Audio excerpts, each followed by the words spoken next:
Tyler should have been a cowboy. Have you ever worn a cowboy hat? Not like maybe as a gag, not like. Would you? Would you wear a bolo tie? No.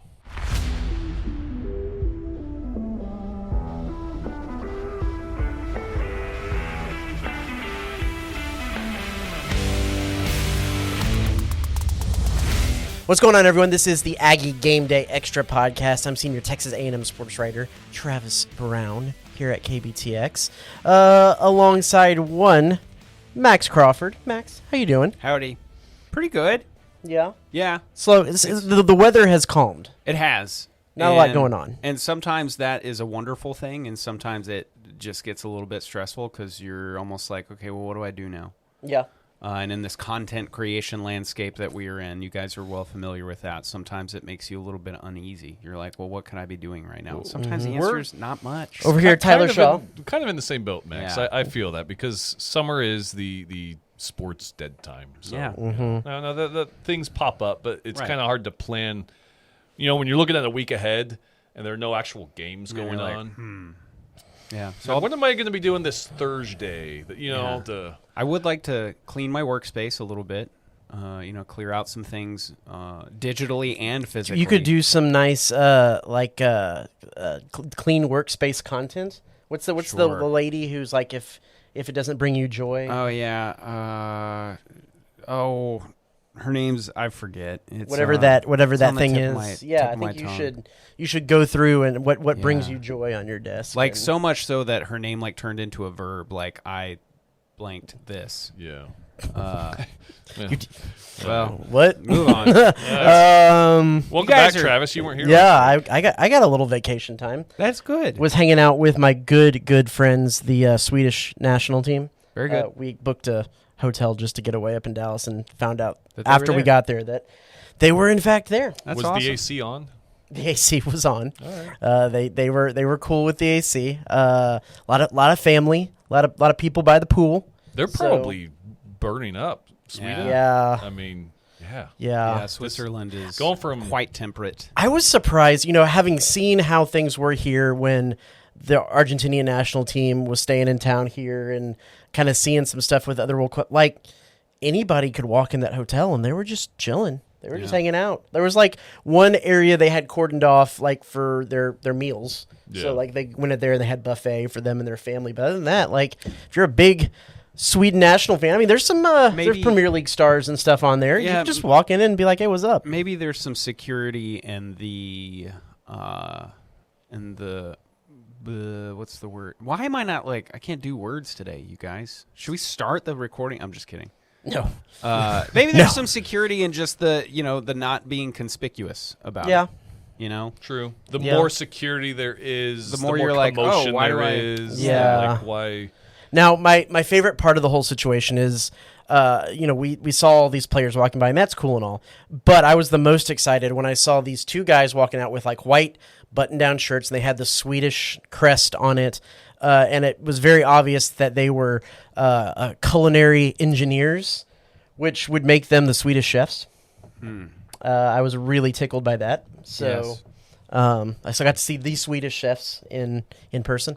That's But yeah, very neat. Did y'all? I will admit, since I was on vacay, I didn't get to listen to the pod last week. Did y'all talk some World Cup last week? Wonderful. It was I think so. amazing. Yeah, we did. Yeah. I asked them their predictions. I remember that. Did you talk the experience, the coverage experience that we got to have? Yeah, we talked. You talked about it a little yeah. bit. Okay. I feel like we touched on like a little bit of everything. $18 bottles of water and Yeah. stuff Oh like that. yeah, we did talk about That was I sweat so much during those two games with it little replenishment because I wasn't going to pay. That's dangerous, Travis. Yeah, I know, but That's the one thing FIFA I am doesn't equipped get to my talk money. about right now. Is you do need to hydrate. thanks. It was very hot outside. We while we were up there, we watched the USA national team take on Australia at a sports bar in Dallas, and of course, the games up there on Fox 4. And right before the game started, there was a hydration PSA from our own Berkeley Taylor. Oh, that's kind of fun. At the bar, everybody was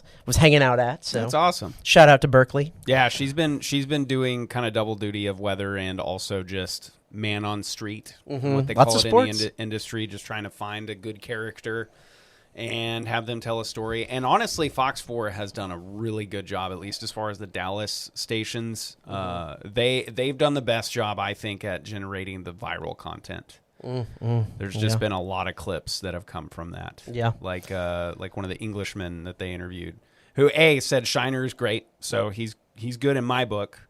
And then she said, well, what's your plan for the day? And he goes, well, I'm going to get drunk before the game, going to get drunk during the game, and we're going to get drunk after the game. Hey, you know, I said, you know what, sir? sounds like an England he's soccer your fan. man. Yep. Yeah. Go to the pub and have a pint. Yeah. Well, let's Or 4. yes, sir. Let's go ahead and jump into the headlines this week. And Max, it's back. Bucky is back There he is. in our headlines Love to see him because there. We don't even have to say he's back because I'm pretty sure the 1 week we didn't have Bucky, Max wasn't here, so he doesn't. yeah, even know that's true. That we ever so took it it's down. yeah, it's fine. He's it's always the same. been there. It's been Yeah. there ever since. It's always been Bucky. It's always been Bucky directing people towards the headlines. Yes. So Tyler, we got to go out, I, and Nick Kuzma, to check out some summer practice yesterday. Yeah. I think the biggest things that came out of that was the fact that Mackenzie Mgbako and Zach Clements are limited in practice right now. I mean, it's the summer. Zach Clements had surgery on his foot. Mackenzie, I don't think we got firm confirmation on if it was the same thing, just kind of recovering from last year or something new. But it seemed like. But both will be back in full contact drills by July, he said. So that's good news. And Bryson Warren, the G Leaguer that they got, they're still waiting for that waiver. Or news on that waiver from the NCAA to make sure that he is cleared to play. And they said they're expecting that probably sometime in the next month. Now, as not to get ahead of ourselves, we're going to talk a little bit about NCAA eligibility things in the conversation today. So this could impact that a little bit as well. The other thing, Marcus Hill is in the transfer portal. Technically, has a waiver request out there. I think he kind of described it as a half-court shot, if they would. So, and especially with this new rulings and what coming out, these new eligibility things, I don't foresee him. But if for some reason he was able to get get another year of eligibility, they still have a roster spot open, and that could potentially be for him. There is some interest in bringing him back, if that would be. What else did you see, witness here yesterday, Tyler, that stood out to you? Well, we did talk to PJ Haggerty. He's kind of he was the scorer last year for Kansas State. I mean, he averaged over 23 points a game. Kind of hard to tell. I mean, you would think in this system he probably wouldn't average that much, but the fact that he's capable of scoring like that, you got to look out for that. I think he is probably going to be a focal point along with Mackenzie Mgbako of this offense. It was interesting. I know they didn't have a lot of size last year, so that was kind of going to be addressed. It still doesn't seem like they have a lot of size. They have size, but it's like stretch size. It's not like no, they down don't have in the post size. Right. Then now, like PJ Haggerty and Bryson Warren, both pretty big guards. So they have kind of the guards are good size. So watching like Jamie Vinson, he's a guy that they want. This is going to be year 3 of him in college. They want to see him kind of blossom. He looked good in practice, but it's one of those things, has he taken these next steps? Is he going to be that kind of go-to center you can rely on for a full game? Or is it the fact that he's about all they got as far as size goes and they're playing against air? Bucky said he's one of the most improved players, if I'm Right. not mistaken, in practice so And just far. by looking at practice, he does look improved. But again, it is practice. Hard to tell what it's actually going to translate in the game. But yeah, those were my takeaways. Max, what's your hopes and dreams for this squad? We are talking about practice, y'all. Yeah, no, I know.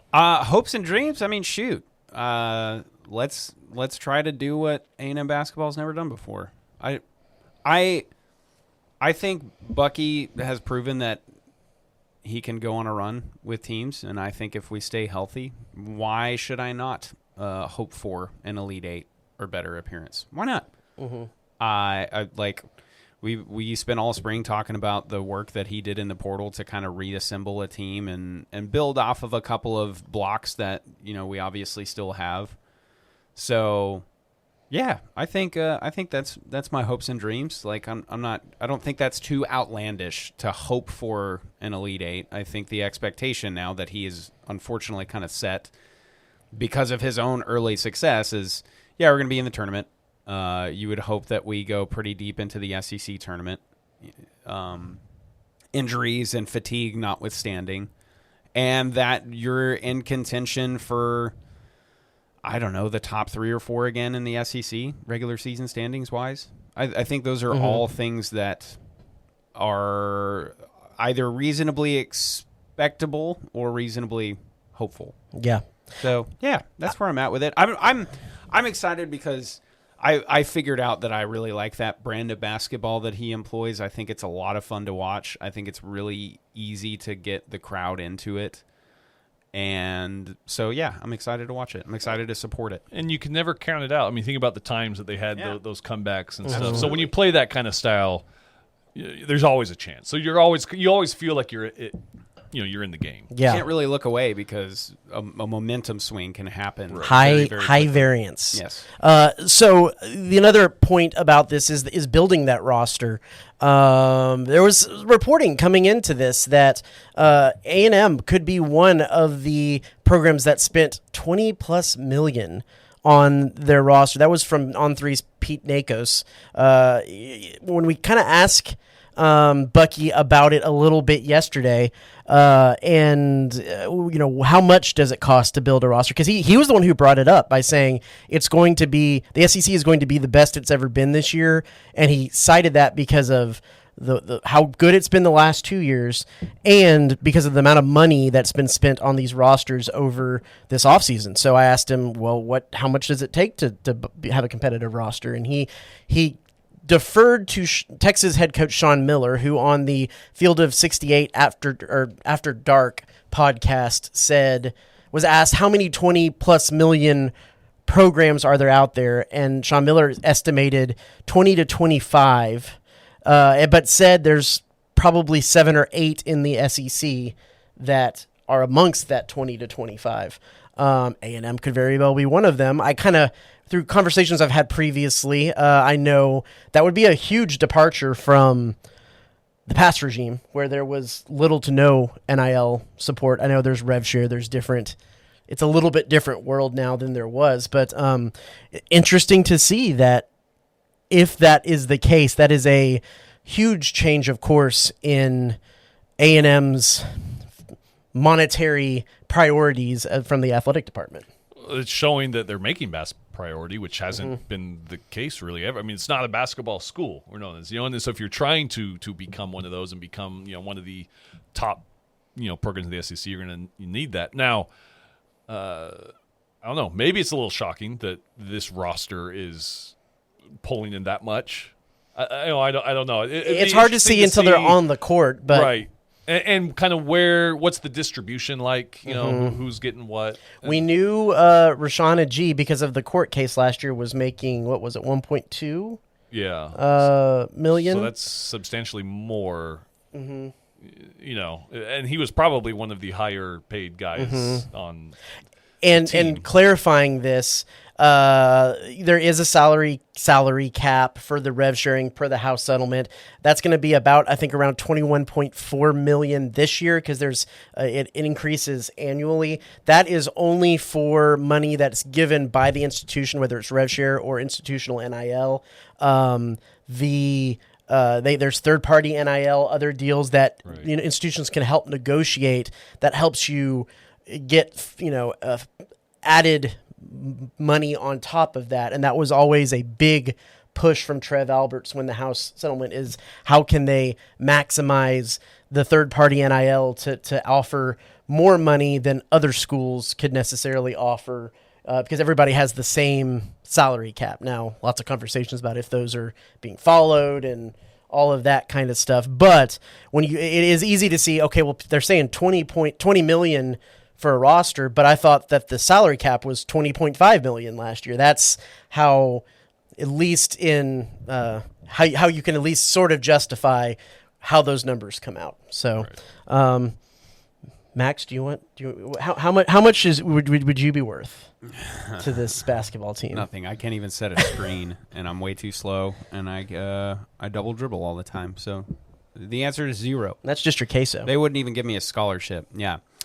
I think you're seeing, when you see headlines like this, you're seeing why coaches and ADs are saying stuff like, hey, this isn't sustainable. Mm-hmm. Like, this is not going Bucky to be said the same thing. This is not going to be a thing that we can do. But it does seem like there is enough thought and resource devotion to do this at least right now. And I think if you're talking about a $20 million team and stuff like that, I think the only kind of programs that you think, okay, yeah, they can do that every year is like your Kentuckys, maybe your Arkansas, maybe Auburn, and then, Duke, UNC, stuff like that. But yeah, that's just, I don't know. It's that kind of makes my head spin, because if you're talking about that for basketball, then what on earth are we talking about for football? That kind of thing, which we got, like, you see these headlines that it's like the $4 million man and his recruitment and stuff like that. And obviously not all. That's what reportedly Brendan Sorsby was going to make over his time at Tech. And obviously not every recruiting case is like that, but that just all that I'm really gathering from all this is there's a reason all of these powers that be are saying, hey, we're not going to be able to do this forever. But at the very least, it looks like we're doing it right now. And as a fan, that makes me perfectly happy and fine. It's not my money that we're spending. So actually, I mean, as a Texas Aggies United subscriber, I guess to an extent, it is my money that they're paying. But that's why you're the arrhythmia of Aggie sports. Yeah, exactly. Headlines like that, I almost always just scroll past, because I kind of like the cognitive dissonance of it all. Except don't scroll past the one that's on KBTX.com right now. I would never do that. I would always click that. But I do that. I think that's actually a good point. Like, when it comes to perspective on that, I always ask you, because I know you're one of the few people who goes into the documents and like actually reads them all and then puts down his thoughts on what this means and digests it for everybody. So, yeah. Well, thanks, buddy. Let's go to Nolan Cain coming back. This was maybe one of the biggest shocks. That's the headline that Bucky's pointing at. Because that's why he's like, whoa. It is the most is the most shocking, I think, of a lot of them. He, of course, came over to A&M from LSU back when Jim Schlossnagle was hired in 2022, was their recruiting coordinator, third base coach, left with Schlossnagle to Texas, has been there over the last 2 seasons, and now is coming back to serve in that associate head coach and recruiting coordinator role. A&M gets one of the most highly regarded recruiters in the country. You can see some of the work that he was able to do with those College World Series teams under Jim Schlossnagle in those 3 years, and the players that they were able to bring in those years. But you also get that guy, when Michael Early was hired, he was the first-time head coach, and part of the stability of making that hire was bringing in Jason Kelly, who was a standing head coach when he was brought in, to kind of be that support for another head coaching mind in there. Nolan Cain, while he hasn't been a head coach, has been around baseball for a really long time and is destined to be a head coach sometime probably in the near future. So you kind of get that good springboard, good sounding board for Michael Early when it comes to decisions and whatnot. I think it's a really good hire to bring him back. Knows the program, knows the city well, knows the university well. So just interesting that he is back in Aggieland. Yeah, I think it's a heck of a coup. And when you bring back that picture of Schloss, Early, and Kane all in there, and Max Wiener all in their Texas gear, right? And looking back, the only one a very clean-shaven Michael Early, I believe, if I'm not mistaken, which was kind of interesting. It was like he got traded to the Yankees or something. Yeah. Everyone kind of made the point of like, look how miserable Michael Early looks, and obviously they didn't last long. He came back, got this job. Not that it means anything, but Nolan Kane wasn't smiling either in that picture. Yeah. So maybe all along he was just waiting to get recruited back. Who knows? I think there's two pieces to this hire. I think one, a lot of people were the biggest complaints last year was the pitching staff, and a lot of that went into them saying like they don't have the personnel. And I think while he isn't a pitching coach, he will be able to elevate some of the personnel that they have. I mean, already you've seen, and we'll talk about this in a second, a bunch of players signing up out of the transfer portal since the hire was announced, reported out there. It was a cascade of commitments. Mm-hmm. And so I think that's addressing one of the big issues of the organization, and the fact that because something we forget, because Caleb Longley left right before the season started last year, they were coaching, they were a man short in the coaching staff last year, so they'll be back at full strength for this season, and with a huge upgrade, which takes us into our next thing. A&M does bring in a pair of transfer pitchers.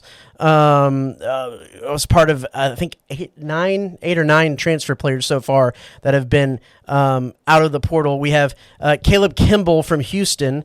He was both of these guys, and Logan Prisco from South Carolina. Both of these guys have in the 3 ERAs, a decent amount of strikeouts, a decent amount of actual experience out there. So, I mean, we've said it multiple times. The arms were going to be the biggest priority of this transfer offseason. Yeah, no, it needed to be, and I think they've done a big, good job addressing this. Before these two, the Texas State guy, I thought was a great pickup, especially since he's coming off his freshman season, so he's just got room to develop and grow there. And he was a dude who's apparently wanted to be at A&M, and so like he's an Aggie legacy. And already just is so stoked to be here. So I mean, those 3 additions alone, I'm like, okay, this is great. Yep. And then finally, as I find the right button to push here, you and Tyler, you and Nick Kuzma have been all over Texas A&M Rodeo, who once bringing back some hardware. But they did some good things. Yeah, I mean, kind of going back to our old roots. Both of us worked previously in Wyoming, which is where the college national finals rodeo takes place. The rodeo team won their first team national title since 2002. And then a freshman, Devin Young, who's from Bastrop County area, won the barrel racing national championship. 3 Aggies were in the top 5 of barrel racing. On her way there, she tied... So the second fastest time ever in that arena, I think. Yeah. So it's such an interesting sport, and because it's not an NCAA sport, this is technically kind of a club sport. Yeah. At A&M. A&M. I'm pretty sure it's just kind of self-funded too. Right. They want a little bit more recognition. But the rodeo, it was on ESPN Plus. Like it's a big, and like you said, y'all have covered it. It's a big deal. Yeah. No, it's huge. The locals there love going to it, and there are. Teams from all over the country. They're there. Tarleton State usually has a really big turnout. Sam Houston actually has a pretty good turnout. They had some cowboys and cowgirls place. I guess this year A&M just kind of strung together really good. There was a girl from Navasota that was a barrel racer that was there helping their team win that national title. So it is a big deal in the sport. It's funny. Nick talked to them after, and he's saying, hopefully he had like a volleyball game or something. We can get a shout out. I think they should do one of those, in between quarters at Kyle Field. Oh, that would, and just, I think that would play very well. I feel like they have room for a lot of those kind of things. Just say, hey, anytime you put a national championship, whatever it is, in front of it, especially they got 3 home games to start the year. I bet they'll find time for that. Yeah, you would think. I know one friend of the pod, Brett Richards, who is a rodeo alum, who probably is making a pretty strong push. Yeah. Max, if we could find a sheep big enough, would you mutton bust at the collegiate national championships? No, but give it a couple years, and we can We can let my son do it. Unfortunately, there is no mutton bust in there. I don't think so. Mutton bust. It's kind of reserved for like the 8-year-olds. Could we? Well, I know, but I want to see Max do it. Yeah. I think I would just have to find a sheep that's big enough. He could be a rodeo clown. I could. I don't know. No. I think I'd rather mutton bust than be rodeo. That's clown. dangerous. I'm just That's thinking of some Johnny dangerous Knoxville right now. I maybe for a charitable cause I could do that if there was enough support around it. I could try to do that. I don't know if there's any. I'm just trying to get Tyler to wear a cowboy hat or a bolo tie. I think so too. I think Tyler would make a great cowboy. We were talking about now this. he's a rodeo guy too. So. Yeah, exactly. Yeah. We were talking about this right before recording the pod, and I think Tyler has a good point here. He's like, I don't want to feel like a poser. And I understand that. Like, I'm much more likely because we were all talking about we all have boots in here. And, for lack of a better word, cowboy boots, they are, like Justin's, Ariat's, whatever. I'm much more likely, though, to wear, along with my jeans and boots, a ball cap than I am an actual cowboy hat. And I am of the opinion that there is only a certain type of big dude who can pull off a cowboy hat and a bolo tie, and I am not one of those types of big dudes. That's just the way that I sit on. I don't mind a good cowboy hat at the right occasion. Yeah, but then you gotta I don't know whether it needs to be felt or the other materials or not. So I don't even bother. Yeah, I had a phase. I had a phase at the end of high school, start of college, where I was a little urban cowboy. Hey, I don't want to hear about phases from you over there. There's lots of photo evidence. We all had our phases. I'm just saying this. Not a surprise. Over 40 years ago, my parents started C&J Barbecue, and today we continue to honor Dad's legacy with the best barbecue in the Brazos Valley. With locations on Harvey Road, Southwest Parkway, and our newest location on William O'Brien, we carry on our family tradition of serving up award-winning barbecue, sides, and desserts. We also offer delivery, catering, as well as custom menus and private chef services. Come visit us today for some of the best barbecue around. C&J Barbecue. The C is for Chip, the J is for Joe, and the barbecue is for you. Well, let's go ahead and get into the conversation today, and that is this new eligibility rule. It's going to change things a lot. How is it going to do that, and what is kind of the nitty gritty of what it's going to look like? Basically, the way people are describing it is it's a 5 for 5, 5 years of eligibility to play 5 seasons of your sport. Now, it's not guaranteeing 5 years to everybody. No, but that's the limit. But that's the limit. That's the upper limit. Tyler, I know you did a good job of talking this through on the broadcast last night, and I'm actually even pulling up your graphic from that. Do your spiel again, because it was very good. Yeah, well, basically is what it says. 5 years to play 5 seasons. So that starts either the academic year following your 19th birthday or when you enroll, whichever comes first. So if you don't enroll in college until you're 20, well, your 5-year window started already at 19. Or if you enroll well before you're 19, that is when your 5-year window starts. And so that's kind of the gist of it. They said it's going to really start applying.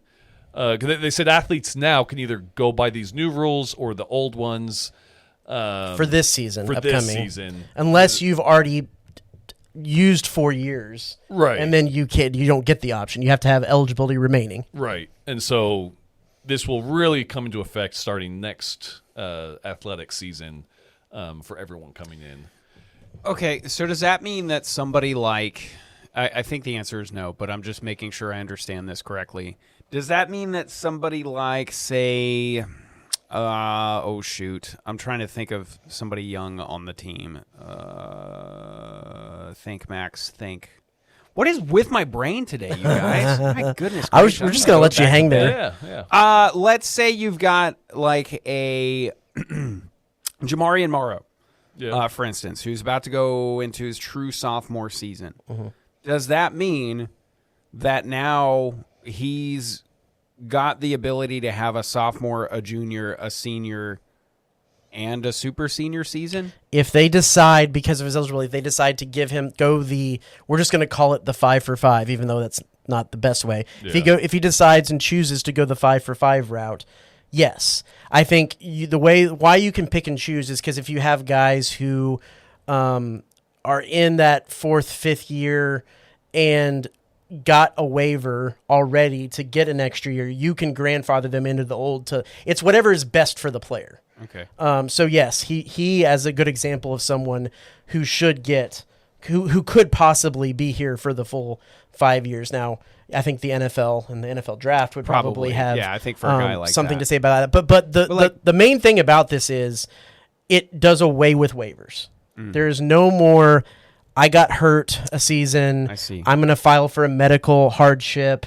It's just, you got hurt. There's no more Diego Pavias. There's no more Diego Pavias. I got hurt. I get a medical. No, you got hurt. You lose that season, but you get an extra one. Through this, would there be no more Brandon Whedons? No more Brandon Whedons. Yeah. No more. I went and played baseball and Yeah. then decided to come back and play football situation. But the only things you can get waivers for is religious missions, pregnancy, or active military service. Okay. If you do any of those, and as long as you're not competing, they says as long as you're not competing while. So I guess you can't be in like Army reserves, but also playing. So competitive sports. We could still have Mark Dodges, is what you're saying. I'll tell you about him. Okay. So, okay. Everyone will still be complaining about the age of BYU's roster. That was kind of what I heard too. I just wasn't going to say it. Yep. I was gonna Which leave is that to funny you. because every time people do complain about it, when you actually look at the numbers, it's funny because like there are North Carolina will have an older roster, or Yeah. like several big schools will have older rosters. Yeah. So and not only that, but like older rosters with more experience because these guys that are older just spent 2 years not playing their sport. That's true. So, it's kind of hard to. So what teams now, if there is issues where they think they want to still try to get a waiver, can apply for waivers through July 29th, I think is the cutoff.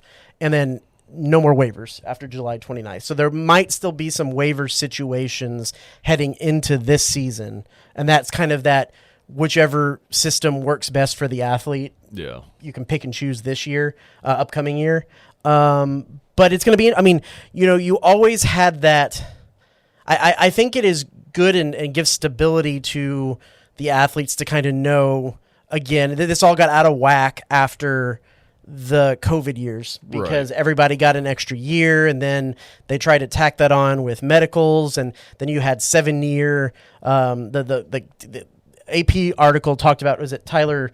I can't remember to say his last name. The guy who got drafted by it was Texas Tech quarterback for a while, played at Louisville, got drafted by the Saints. Tyler is Slough. Slough. Oh yeah. He was a 7th year.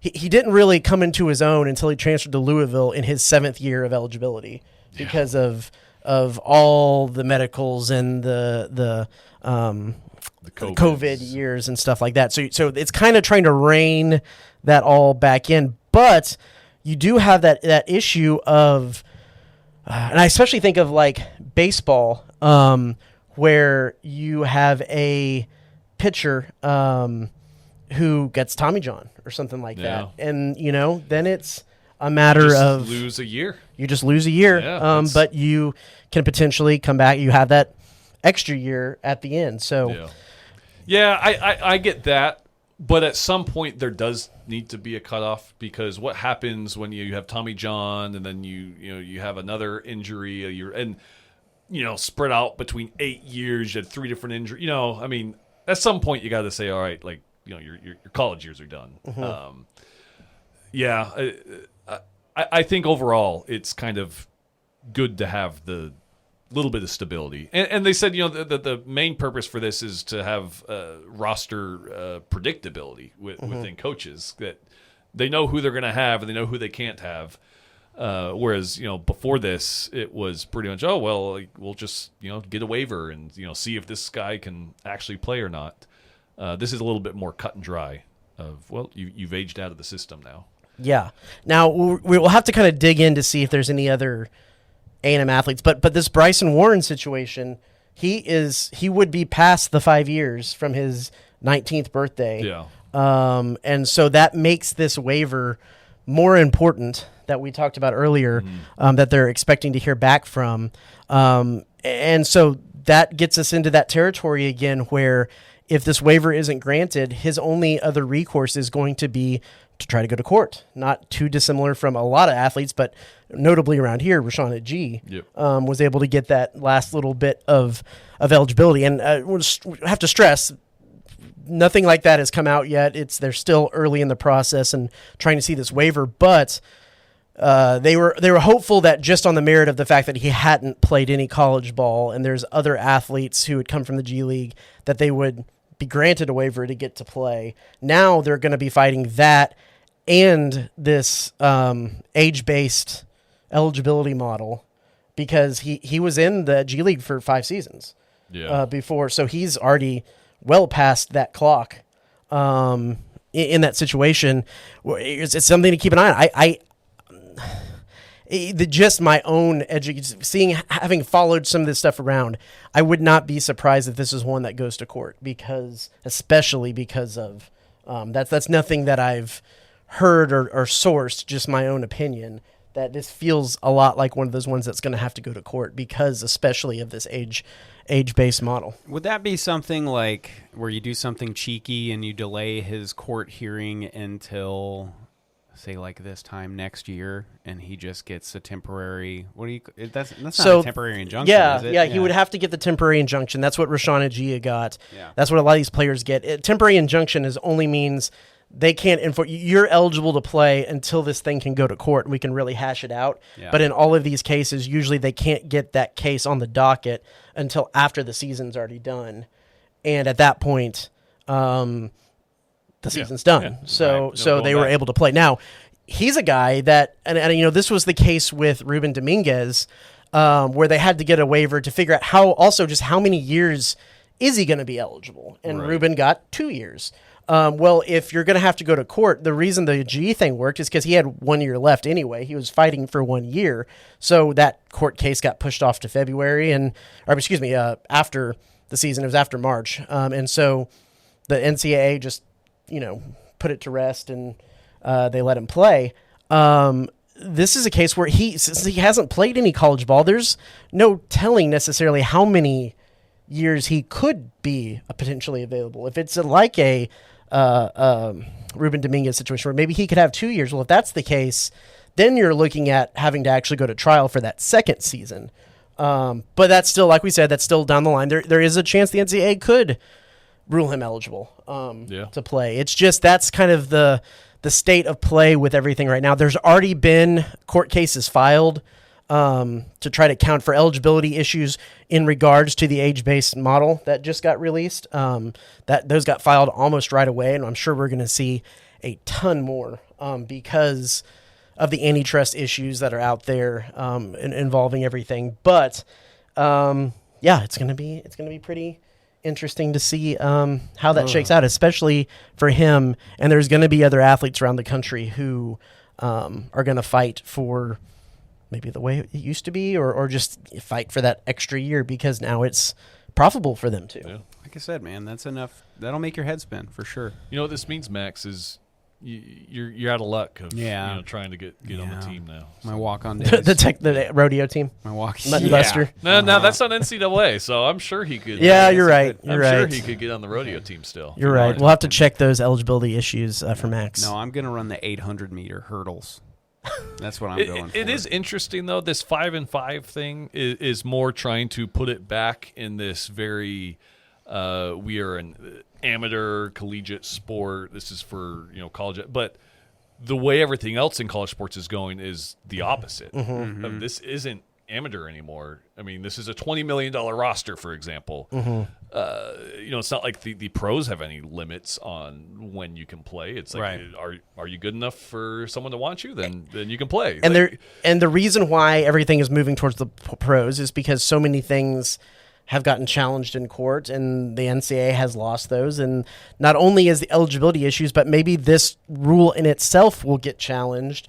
And if it's ruled against, then they're going to have to say, okay, well, never mind. We're going to go back to the way it was if they can't uphold it in court. And that's why this age-based model was a piece of that Save College Athletes Act, Yeah. Protect College Athletes College. Act that Sports, Ted Cruz and Maria Cantwell put out there that is got varying degrees of support. It's making its way through, but I think everyone is still a little bit pessimistic that it will actually come and fall into place. But if that they need that kind of legislation to be able to have enforceability moving forward and antitrust exemptions to where that people can't bring lawsuits against the NCAA and just try to rule in whatever favor of suits them best. So you're right. It surely would make things a lot less confusing if they can get it passed. And I think they believe that because of the money that's getting thrown around, as we talked about in some of this, that it might get more athletes to stay in college a little bit more. I mean, we even saw the MLB come out with a proposal to change the way, make high school athletes not eligible for the MLB draft anymore and really use college as the main developmental organization. I think they're seeing that a lot more athletes can make money and might choose to go that route instead of minor league baseball right out of high school. Which I guess in effect would make the collegiate product better if you're having, players that, could Older have gone players. Pro at 19 or 20, decide to stay. It was always the one and done argument in college basketball. Right. And I don't, maybe it'll still happen. I don't think we've seen the full effects of it in basketball yet because, the draft started last night with round 1, the NBA draft. About the majority of all the first-round picks were all freshmen. So it's still, at least right now, is still kind of at that, if you're a top player in the country, you're still kind of a one-and-done guy. There's not too many of those that could be one-and-done that elect not to. But as, we get further and further into this era, I'm curious to see if that trend continues or changes at all. Or maybe basketball is just one of those sports where, hey, when you get to the league, you go to the league. I don't know.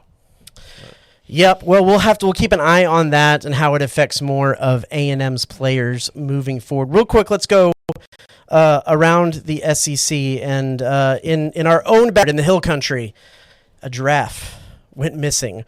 Where did they ever find it? They have not found it yet. I never. They have not found it yet. It's Gracie the giraffe escaped a ranch. And they haven't found it. And I just don't know where. Hiding? Yeah, I'm just seeing one of those cartoons that probably Mace watches with a giraffe and a branch in its mouth, pretending to be a tree. Right. Where are you hiding if you were a giraffe? It's very hilly there. There's lots of hills to hide Behind in. a hill. Hide behind a hill. Yeah. But is there an animal more inconspicuous? Right. Yeah. I feel like, especially in these days with drone technology, the way that it is, yeah, true. you should probably be able to find that thing. If he has a big old branch in his mouth.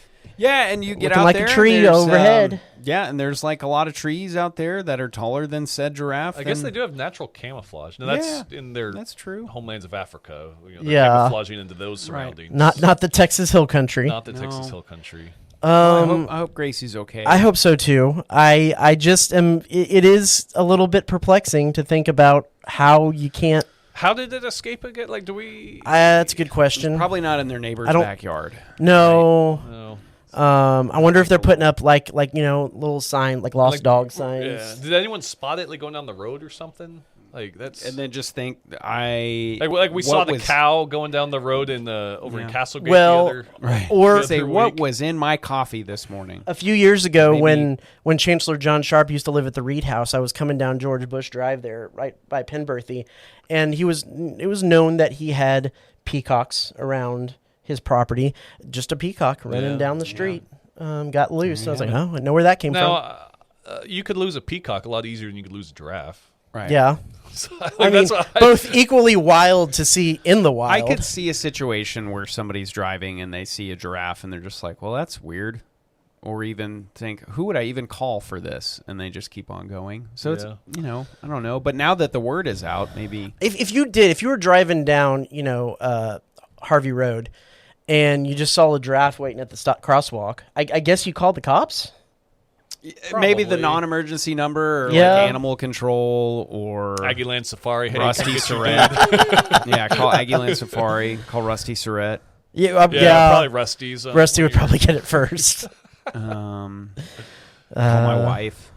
That would probably be my first thing. Is like, look what I saw. And then, Yeah. like, oh, maybe we should do something. Yeah. Picture would be taken first and foremost, and then I would start Googling who to call. So the order of operations there would probably be picture, your wife, Yeah, Rusty, right. and then Animal the cops. control or cops, Yeah. I would probably fall in line with that. Well, hopefully Gracie gets back Hope back to so. her fam and gets out of the wild. Yeah, But thoughts and maybe prayers. she's having a grand old adventure right now. Yeah, Who she's, knows? Floating down the Como River. Maybe she is. would watch. That would be a fun Too bad, thing. too bad Toys R Us still aren't a thing because that's Yeah, probably the that's first place true. I On would there. look. Yep, Yeah. went straight to work. Well, that's all we got for today. Thanks for listening to this Aggie Game Day Extra podcast. We'll be back next week. We got State 7-on-7 this weekend. We do. So we'll talk Yeah. to some A&M targets and some local high school teams from that. And man, we're just gearing up. We're weeks away from football media days. It's getting closer. So we'll have plenty of all that. Be sure to check KBTX.com for all of our coverage there. Check the 5, 6, and 10 with these two guys. And we'll be back next week with more Aggie Game Day podcast. So for Tyler, Max, and me, we'll see y'all next week.